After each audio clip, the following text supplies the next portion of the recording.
I'm Patrick Pacheco. Coming up on Theater, All the Moving Parts, we talk with our panel of theater experts on the reverberations from the Tony Award nominations and what that means for the future of Broadway.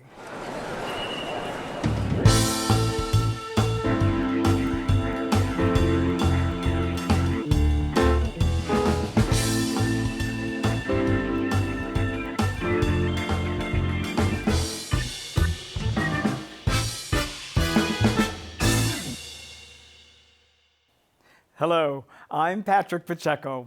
Welcome to Theater, All the Moving Parts. This year's Tony Awards are shaping up to be one of the most highly competitive in recent history. Joining me to decipher the thinking behind the 2023 nominations are critics Helen Shaw of The New Yorker and Adam Feldman of Time Out New York. Also, Jan Simpson, theater journalist and host of the Broadway radio show Stagecraft and All the Drama. Welcome, Jan. Welcome, Adam. Welcome, Helen. We've got a lot of ground to cover. I think there were 38 productions vying in 26 categories. 27 made the cut, and 11 went home empty-handed. But first, I want to ask you, when you read over the Tony nominations, what was your response? Let's start with you, Jan. That it was a good season. I was surprised. While going through it, I hadn't noticed. But there are a lot of competitive categories. That was my thought. Yeah, I agree with that. It was a very wide season, and I think an especially strong season for revivals, especially for musicals.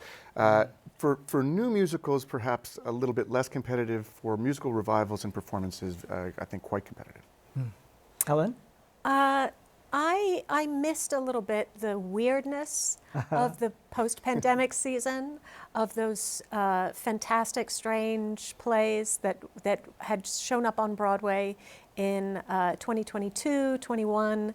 But I was happy to see, of course, old friends on that list of nominees. But I did think, oh, this looks more like a typical Broadway season to me now. Speaking of weird, I'm not talking about the nominators. There were 40 of them, industry professionals, and the nominations will be judged by 786 Tony voters.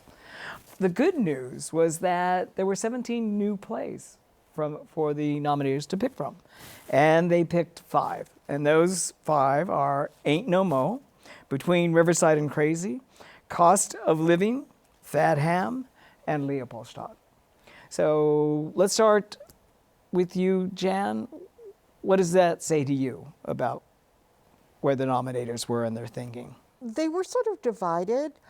There are 3 Pulitzer Prize winners on this list, and I consider that sort of comfort food. They know what's there, it's good, it's pre-approved. Beside Riverside and Crazy, Cost of Living, and Fat Ham, the most recent winner until this year. So we're not sure what this year will be. But they also went back to the fall, and Ain't No Mo was the surprise to me. And how long have you been in this line? 40 nights. To kill your child? Yes. Why? Aren't you a sister? Not yours, but yes. What these women are doing here is being seen by some as an extreme form of protest. This isn't protest. It got 6 nominations, and it closed after something like 28 performances. They were really serious in looking at the whole breadth of the season. Yeah, I think that's true. So we have these 3 Pulitzer Prize alumni, and then you also have Leopoldstadt by Tom Stoppard, which is as establishment a choice as you can get. Assimilation doesn't mean to stop being a Jew. Your incidental effect would be the end of Judaism. He's 85 years old. It's a show about the Holocaust. I mean, it's very much Tony Best Play material.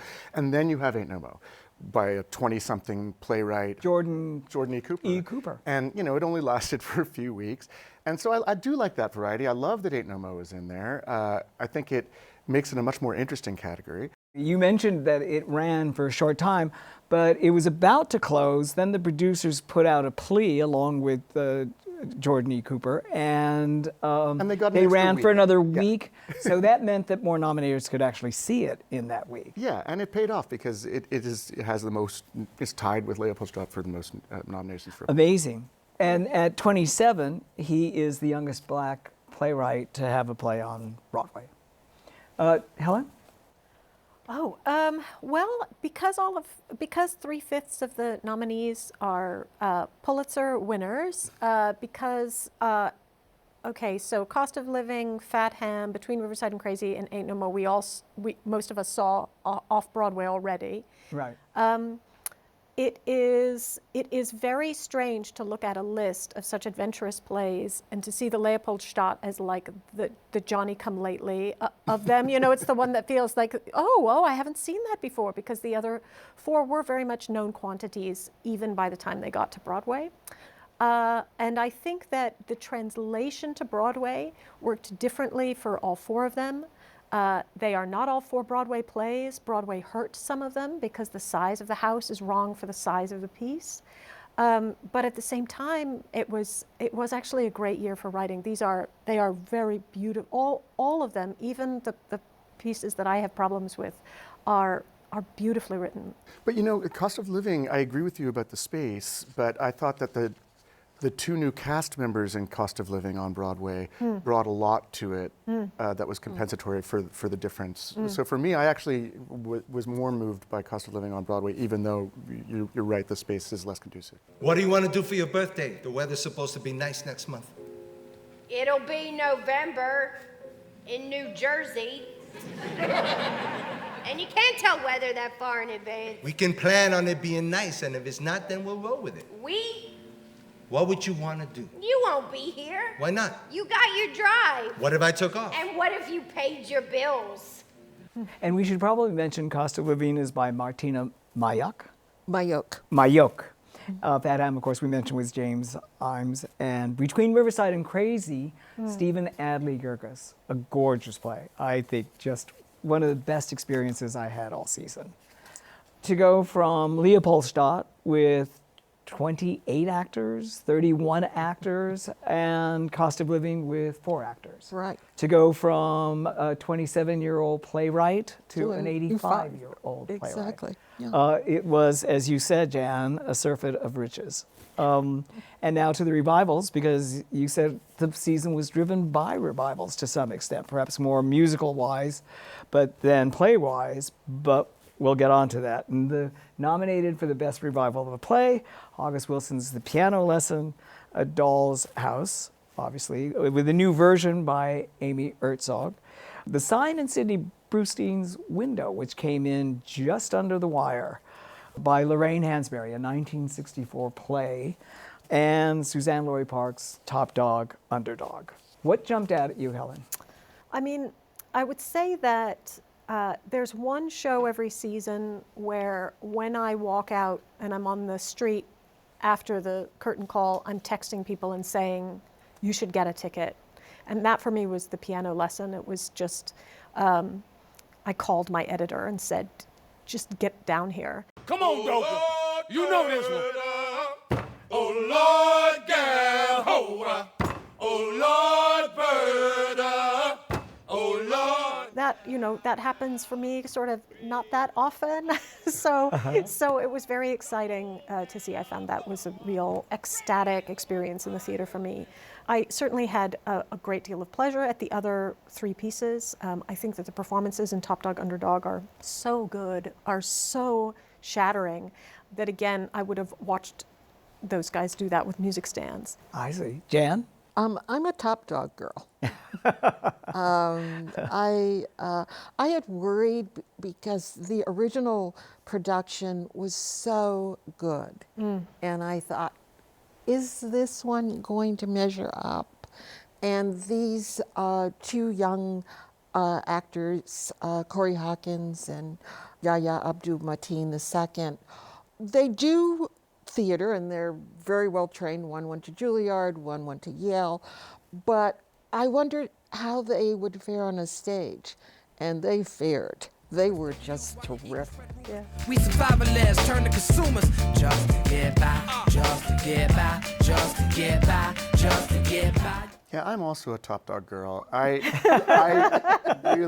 went in there, again, nervous, and I was just so taken with both of those performances. And it really changed the play for me. I mean, for better, for worse, and I think you can argue about the production as a whole, but it became more naturalistic for me and also more balanced, because in the original production, Jeffrey Wright was so powerful on stage that both of his co-stars, Don Cheadle at the Public and then Mostef on Broadway, were a little in his shadow for me. I really enjoyed all four of these productions in different ways. They have different strengths, but yeah, I'm with you on this one. I'm an underdog girl myself. I've always been an underdog. Going on to the best performance by an actor in a leading role in a play. You mentioned, obviously, the two actors from Top Dog, Underdog, Yahya Abdul-Mateen II, and also Corey Hawkins, and Sean Hayes in Good Night, Oscar, Stephen McKinley Henderson in Between Riverside and Crazy, and Wendell Pierce in Death of a Salesman. Adam. This is just a brutal category. This was the most competitive category in terms of the nominations. This was the most competitive category of the year. There were many people in this category who would have been nominated in another year who just couldn't make the cut this year. And people talk about snubs all the time, and snubs is the really wrong word here.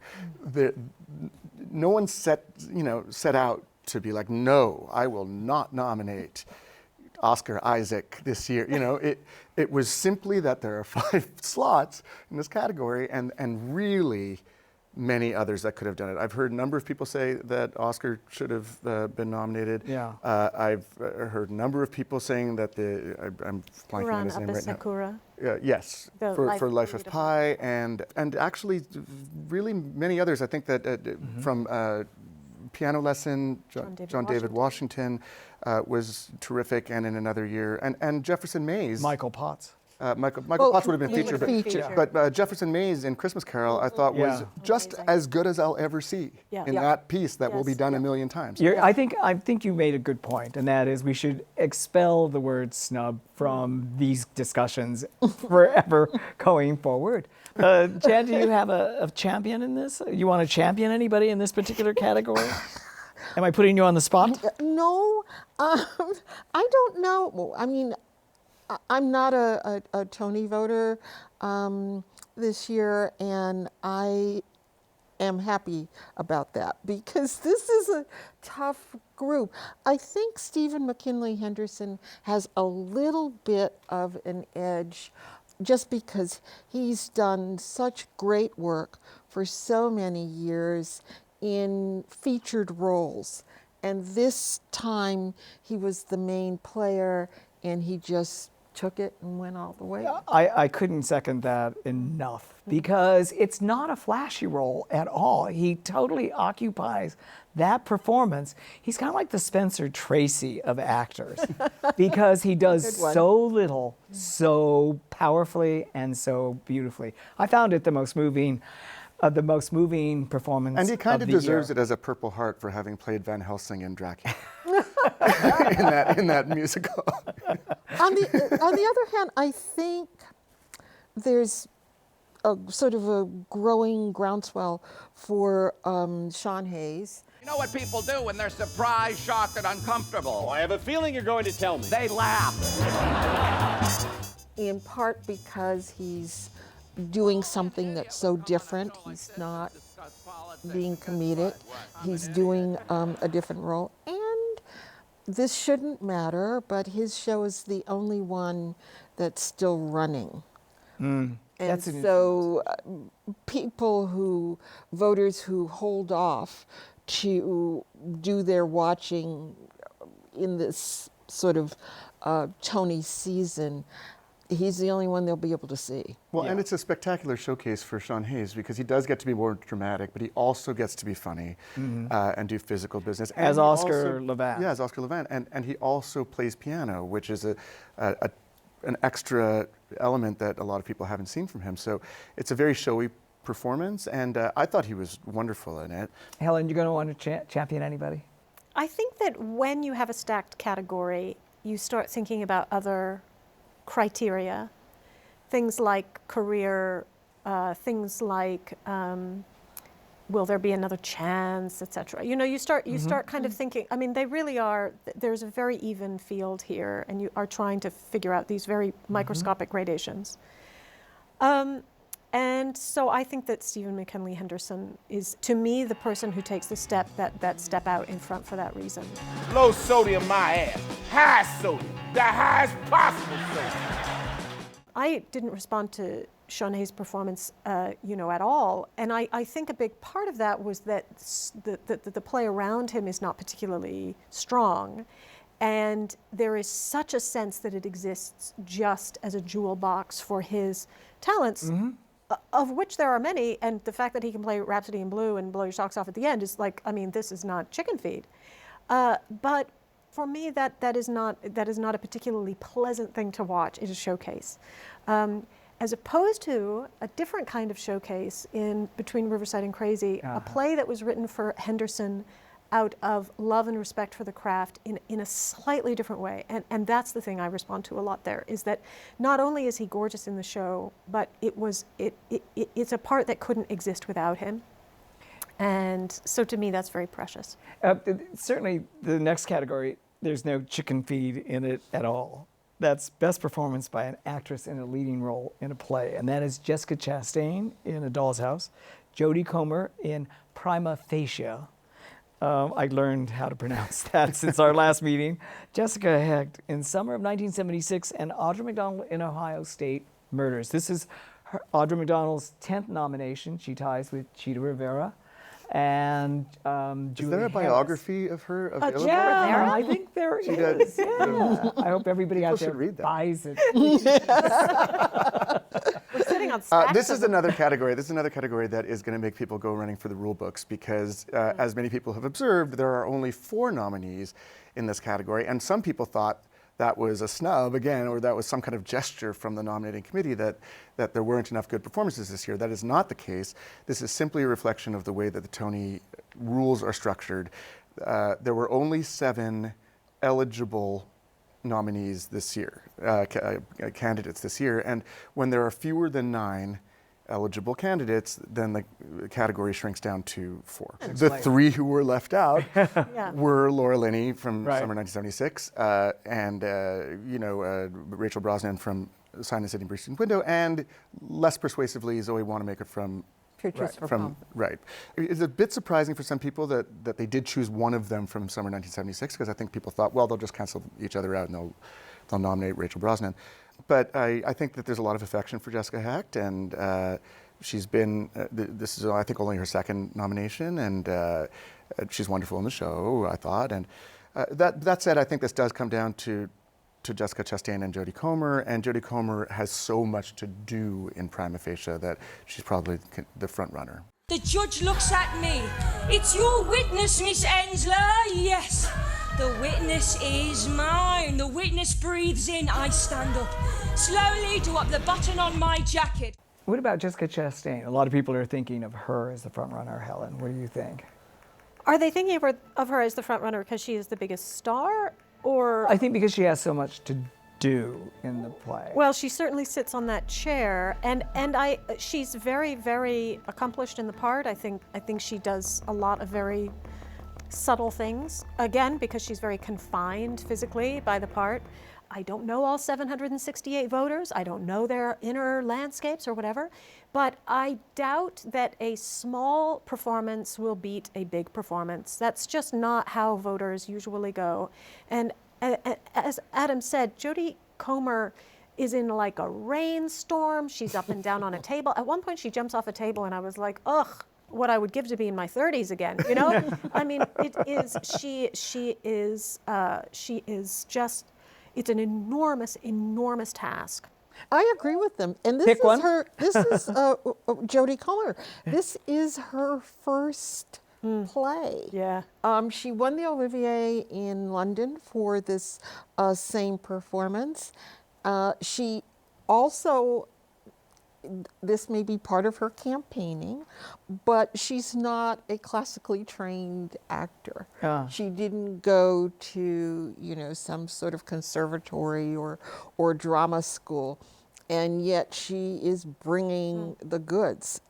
It's one of those performances, just snaps your head back. In the time we have left for this section, let's go to the featured performances by an actress in a featured role in a play, Nikki Crawford, Fat Ham, Crystal Lucas Perry, Ain't No Mo, Miriam Silverman, The Sign in Sidney Brustein's Window, Katie Sullivan in The Cost of Living, Kara Young in The Cost of Living.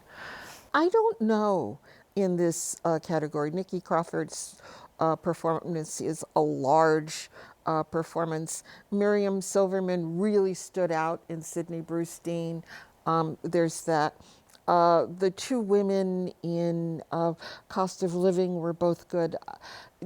There are many of these categories where if I were voting, I would put their pictures on a wall, close my eyes, throw a dart, and vote that way. Yeah. Because the Cost of Living actors are obviously, there's two couples there. They're the caregiver, the abled caregiver, and the disabled person that they're caring for.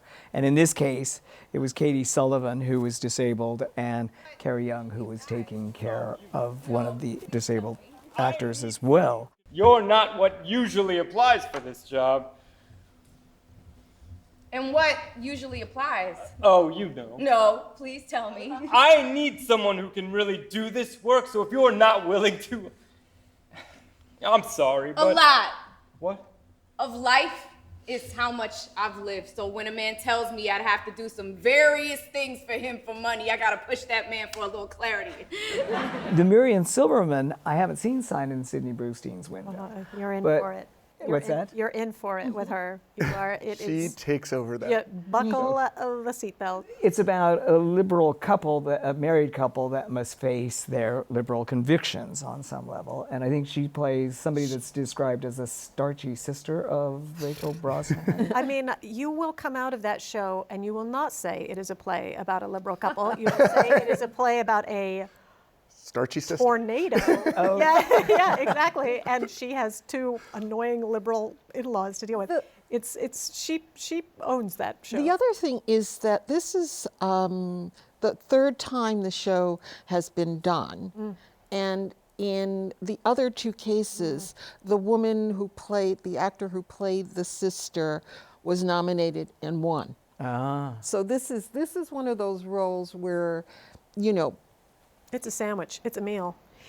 It's also, when we were talking about sort of the way that voting logic works, and I don't know if this is true for other people, but there's that feeling of wanting to give a cookie to everyone. Do you know what I mean? Everybody gets a Valentine in the class. A medal.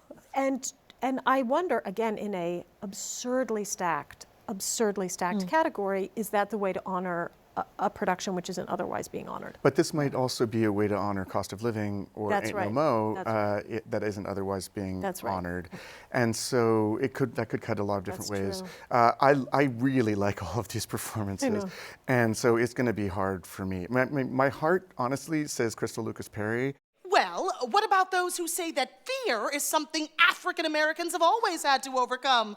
What makes this day more of a danger than the ones before? She had the most to do. That show becomes about her in various different characters and wildly different characters in Ain't No Mo. But all of them, I mean, Katie Sullivan, I remembered vividly from the first time I saw it and vividly again here.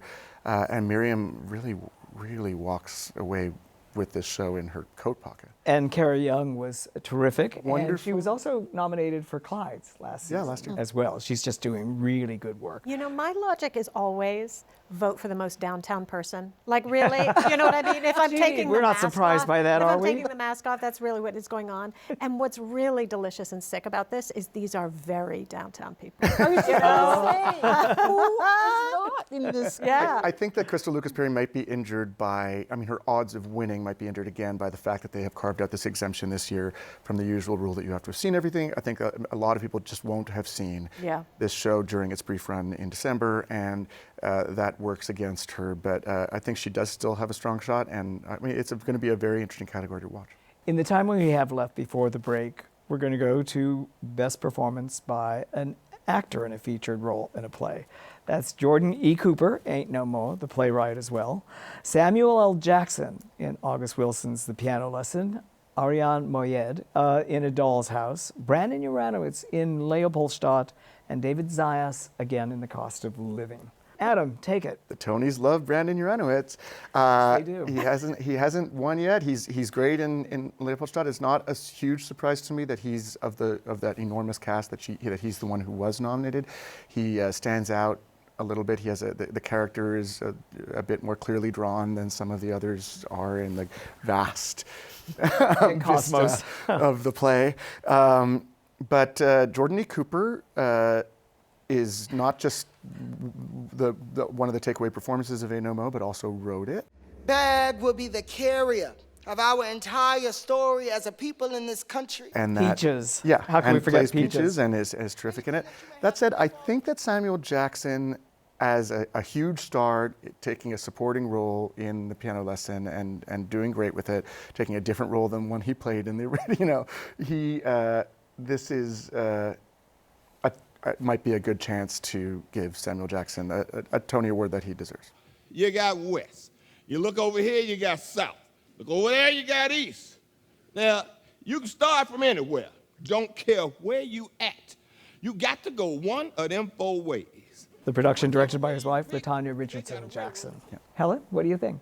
My strongest sort of held person who I wanted to see on the list that I don't see on the list is actually in this category, which is Michael Potts. I was going to say he was my write-in candidate. Yes, yes. And the thing is that the two of them together, he and Samuel L. Jackson in Piano Lesson, are doing the most, it's over, but did the most delicious old man double act.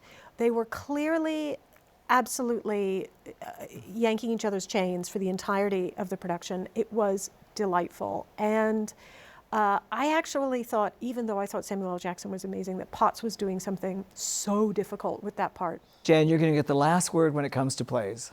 Absolutely. I'm just totally with Helen.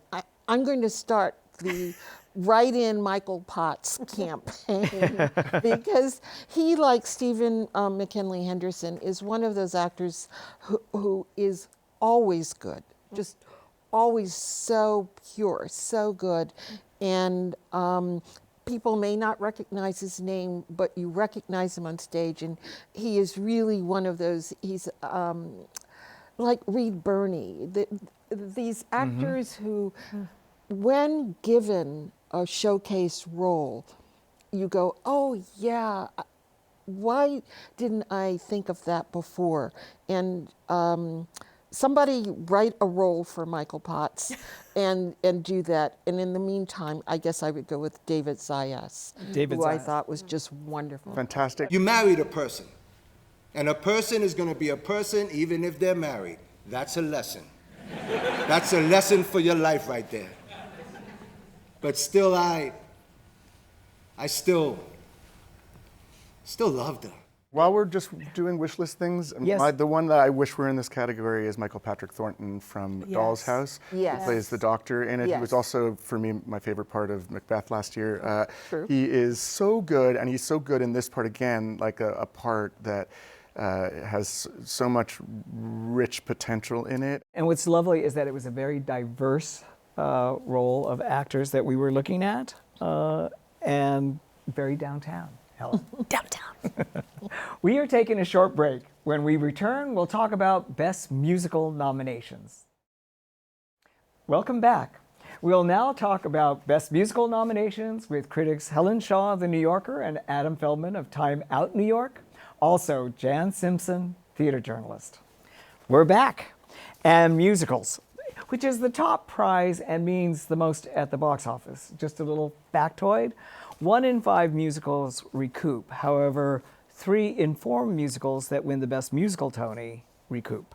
So your chances of recouping increase if you take home the top Tony and nominated for the Or may just be top Tony. higher correlation with the good show. Let's hope that it does. Yeah. And Juliet, Kimberly Akimbo, New York, New York, Shucked, and Some Like It Hot. Helen, let's start with you. I am the I know wrong there's nothing person. downtown. I know. So we're bracing. Kimberly Akimbo started, There you go. you know, on 22nd Street. Yes. Where is Yes. that? Which is at least downtown from here. Boy, oh boy, it is also my favorite of this group. I think it is sort of head and shoulders above the others, I'm afraid. All strong candidates, naturally, but I find it so charming, so lively, so strange, so heartbroken, and musically it is just a gorgeous, complicated, weird tribute to the 80s. So I give them my little huzzah.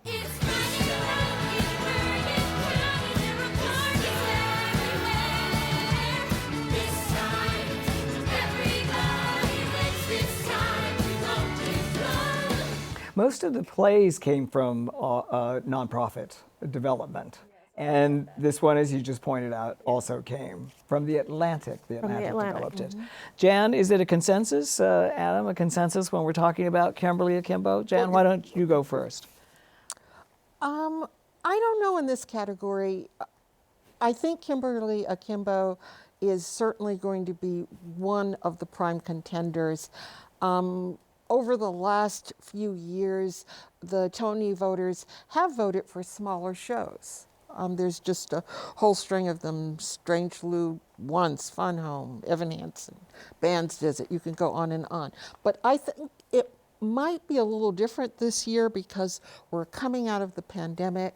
People want to just be joyful, think of the big splashy Broadway shows. And I think that might give an advantage to all of the other four, which are big splashy Broadway shows. Do you want to pick I Adam? think that's true. I mean, to some extent, I think that's true, but it also, to the extent that it's true of all four of them, they may cancel each other out, and the traditional respect for the craftsmanship of a show like Kimberly Akimbo might end up winning out. This is one of those cases where the tallies are a little misleading because Kimberly Akimbo got fewer Tony nominations 8 than the other four shows that it's up against, but they got a lot of those nominations in the design categories because they are bigger productions with flashier lighting and costumes and such.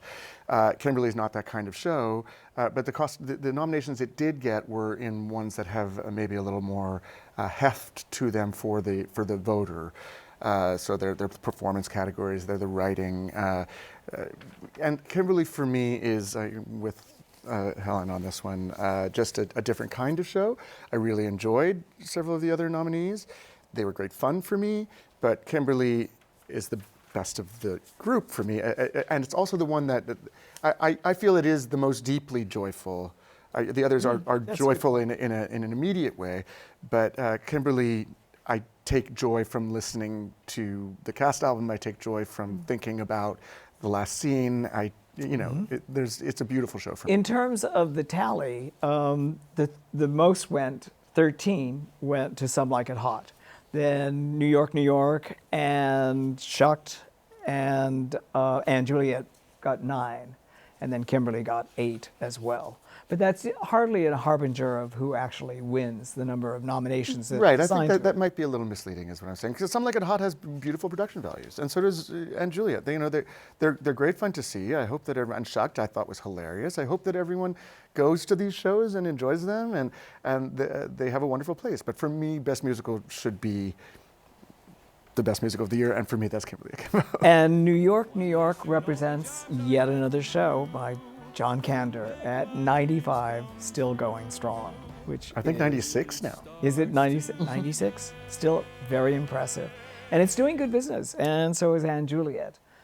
The others, not so much, but maybe it'll make a difference when they win, and if they win the top musical And that's what this award. category is for. It's to let these shows have a chance to hang up their shingles on national television and present a number and tell the viewing public what they've got. And there have been, as you know, many cases in the past when that number on the Tony Awards really has made a difference in a show's fortune, whether it wins Best Musical or not. Good point. Very good point. And it costs a mint, actually, to the producers have got to come up with that money, but it does pay dividends. Best revival of a musical.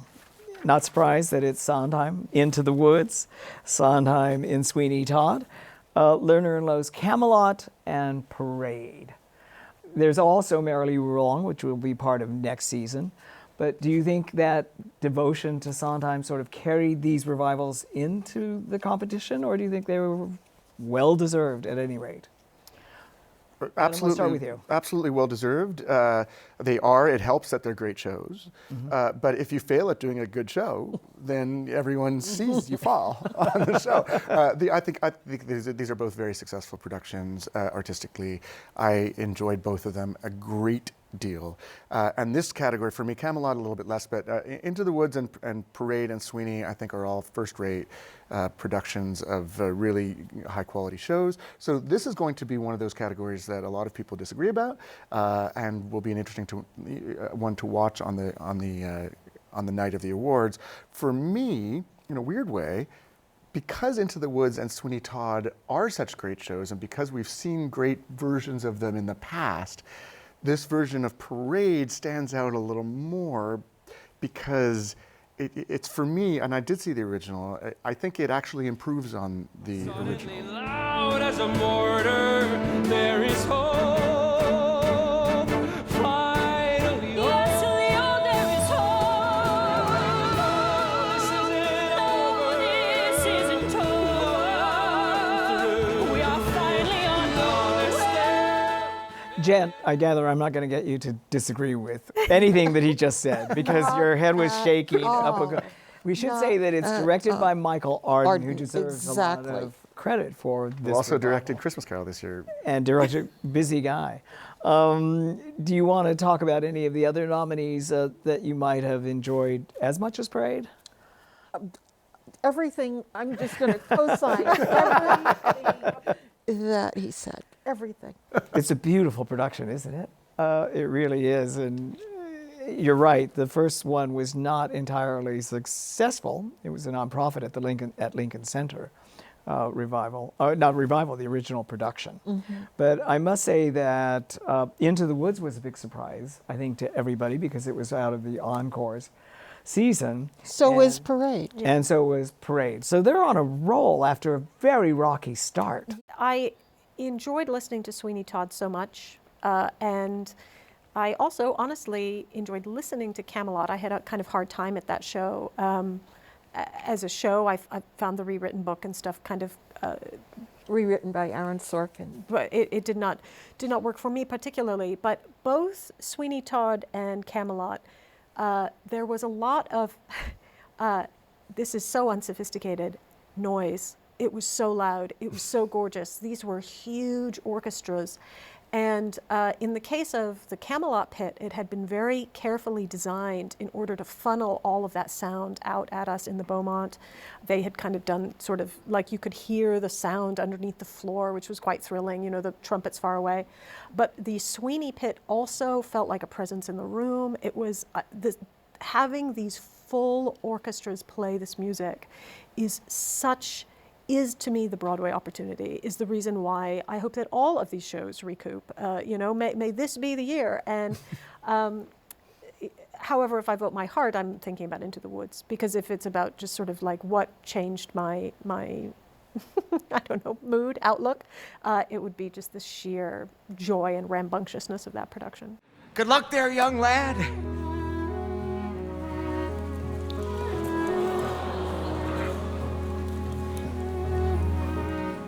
I guess this is goodbye, old pal. You've been a perfect friend. I hate to see us part, old pal. Someday I'll buy you back.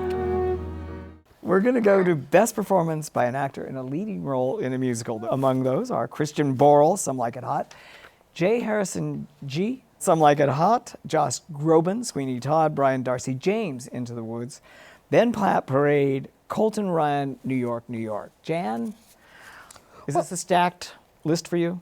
Oops. It's an interesting list. Okay, not quite stacked. It's an interesting list. I was glad to see Colton Ryan, a young actor, get on the list, just to get a new name on there. So I think it's Ben Platt for Parade, Josh Groban for Sweeney Todd, although that was a controversial interpretation, performance, and J. Harrison G. And I think a lot of people think that Jay may have a little bit of an advantage because they are a non-binary performer, and also Some Like It Hot.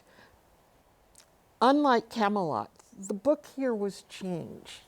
The story was changed, and it's a story that works today. And I think that performer symbolizes the change, and people may vote in that way.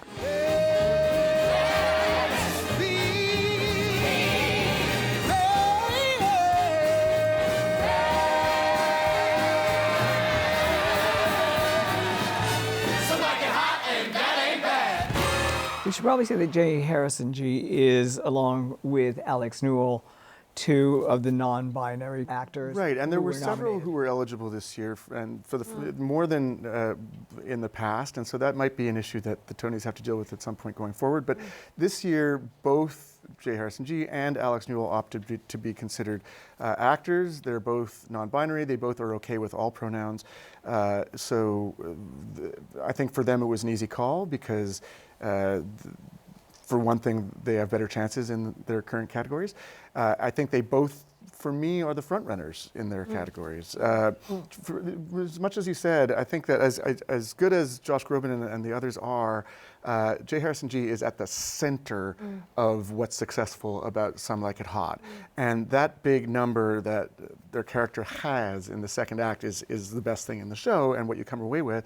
And so, you know, I think that will help. I mean, Josh Groban has, I think, the next best chance, in part because Josh sings the part so beautifully and also is so well liked by the community. Well, I've come home to find you waiting.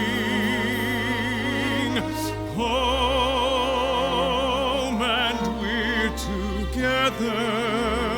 I'm in agreement. I think in the same way that I think that Between Riverside and Crazy only works because it is written for and in that kind of magical, alchemical, creative way with Stephen McKinley Henderson. This is also a part that was written for, around, and really with Jay. And so it's extraordinary, and it's unlike the other performances on the list. Leading actress: Annalee Ashford Sweeney Todd, Victoria Clark, Kimberly Akimbo, Lorna Courtney, and Juliet, Michaela Diamond Parade. Sarah Bareilles, Into the Woods. Sarah Bareilles, Into the Woods. Thank you very, very much. How can I forget her? And I thought she was terrific. Again, somebody that's committed to the theater, who comes from another discipline, and we appreciate that. Great. And she was a revelation for me. At home, I'd feel we'd stay the same forever. Revelation for you, Jan? No, I thought she was terrific. But in this category, Michaela Diamond, I thought, was the heart of Parade. It is the story of Leo Frank, who was lynched at the turn of the last century as a result of anti-Semitism in the South. And so it's Leo's story, but his wife is such a prime mover, and Michaela's performance was so moving, her singing so wonderful, that I thought the production really ended up revolving around her. Although I know that there is a strong contingent voting or feeling very strongly about Victoria Clark and Kimberly Akimbo. And she's very young, Michaela Diamond, like Lorna... 23, I think. And Lorna Courtney is 24. I think this Adam? is the biggest horse race of the night. I really have... You keep saying that. No, this was the number one biggest. I said others are going to be competitive, but this one is the one that I think I really don't know who's going to win, because Lorna Courtney is not going to win. I mean, it's lovely that she's nominated. The other four are really in contention and have different camps and bring special different things to their shows. Annalee is so funny in Sweeney Todd and is doing such a different thing from what Angela Lansbury did with that part originally. Sarah Bareilles, wonderful and widely beloved in the community, not just for this, but also she wrote Waitress and she came back to it 5 or 6 times, and she co-hosted the Tony Awards. And Victoria Clark is widely beloved and is great in the show, and it's sort of hard to imagine what other actor could do that part with as much charm. And Michaela, as you were saying, is sensational in Parade. So I really, I don't know who I'm going to vote for. I don't know who the voters are going to vote for. This one is a nail biter. Yeah. I think Victoria Clark, just in terms of the buzz, is close to being the favorite in this particular case. I like the way you see the world, I like your point of view. A little sly, a little strange, a little bit askew. I like the way you look at life and think outside the box. I want to go back and see some of these performances again, which is not normal for me to say, but it is a real pleasure to see all 5 of them, I think. Another tight category is the featured role by an actor. That's Kevin Cahoon in Shucked, Justin Cooley in Kimberly Akimbo, Kevin Del Aguila in Some Like It Hot, I hope I'm pronouncing that correctly, Jordan Donica, Lerner and Lowe's Camelot, and Alex Newell in Shucked. For me, this is a walk for Alex Newell, and no disrespect to the others, and I'm so happy that Kevin Cahoon got nominated. He's been a favorite actor of mine for a long time, and I'm just so delighted that he's in there. And Justin Cooley is perfect in Kimberly Akimbo as her high school friend, love interest. He's so wonderful and young and charming. I have to say something for Justin Cooley, who's 19 years old and came out just charming, charismatic, in a very understated performance. Effortless. And the chemistry with him and Victoria Clark is just really very special. Actress in a featured role in a musical, Julia Lester, Into the Woods, Ruthie Ann Miles, Sweeney Todd, Bonnie Milligan, Kimberly Akimbo, Natasha Yvette Williams, Some Like It Hot, and Betsy Wolfe and Juliet. Jan. I suspect that it's going to be Bonnie Milligan. I have to say that performance was too big for me. Oh. It ate up all the scenery for me. I was delighted to see Julia Lester on this list. And when we talk about people doing something different with a role, I thought Ruthie Ann Miles, I can't define what it was she did, but she just made the beggar woman, this mysterious character in Sweeney Todd, she just made her such a haunting presence. And that is what that character is in the play. I thought she was just quietly magnificent in that. I have to say that Bonnie Milligan was not too large for me. Me neither. I loved her in this. I felt that way maybe a little bit off Broadway when it was such a small space. But I didn't know. I mean, I didn't feel that way, but I could see how others felt that way. I didn't feel that way on Broadway. I felt like it really filled the space and gave the show a lot of energy. And I actually think that Bonnie's comedy is. Her line delivery is very modern and understated. No disrespect to any of the other nominees who I also really liked.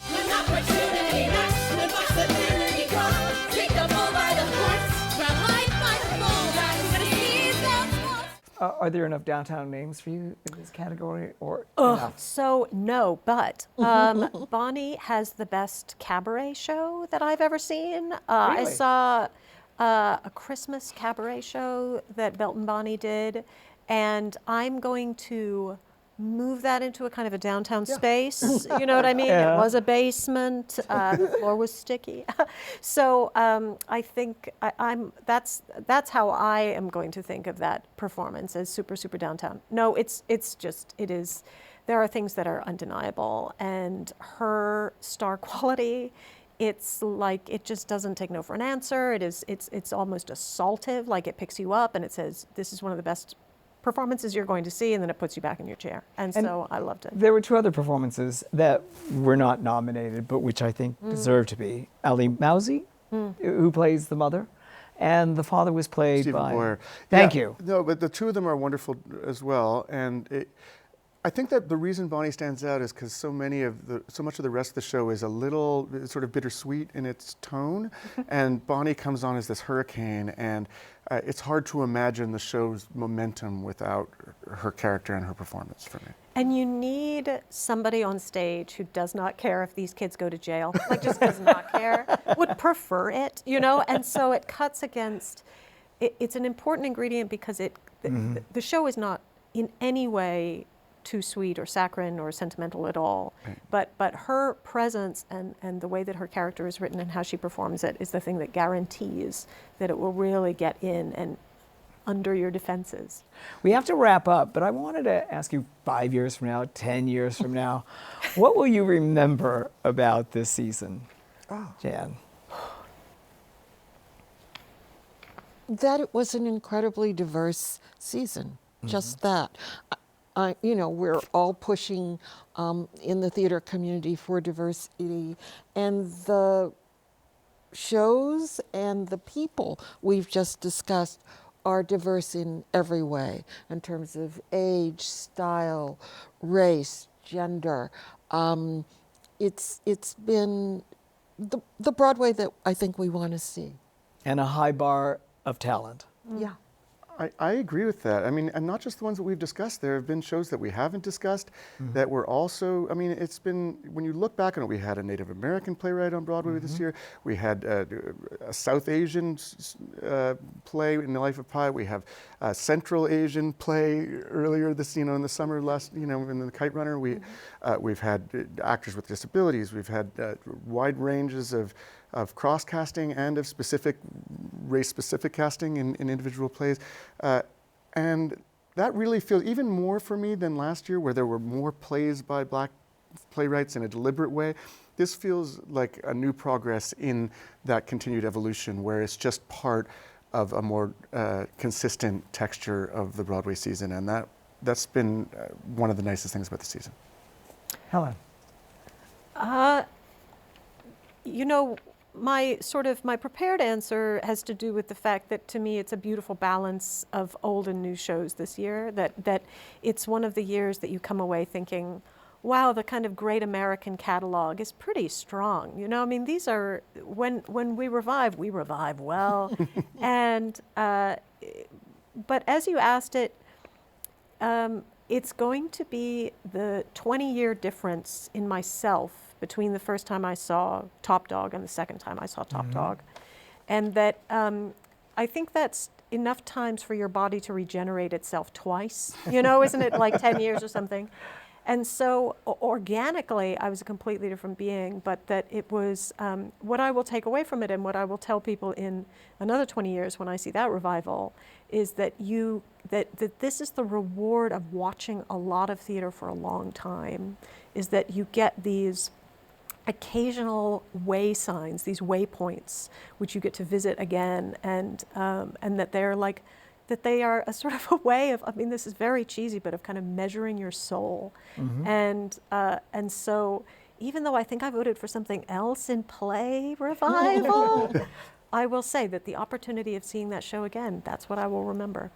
Well, I think that's not cheesy at all, to bring up soul. And I would only hope, for all the reasons that the three of you said, that Broadway can continue, hopefully, to have an impact to the larger culture outside of Broadway, because we need it.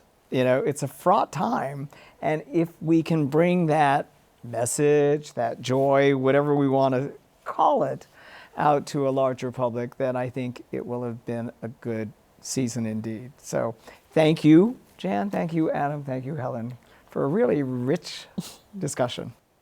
And thank you for joining us. We look forward to bringing you more fascinating conversations with artists and thought leaders as New York theater, The Fabulous Invalid, regains its invaluable place in American culture. I'm Patrick Pacheco.